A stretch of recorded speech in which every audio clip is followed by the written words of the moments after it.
Welcome to Impetus Workload Transformation, Workload Assessment Creation Tutorial. Log in into the tool, you will land onto the listing page. Click plus to create the assessment.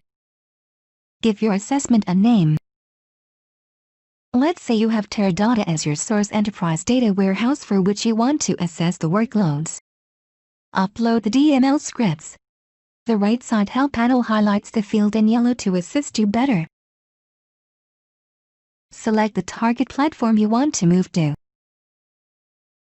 This provides additional options for more insights for jobs or orchestrator scripts. Now, upload the Odyssey scheduler scripts.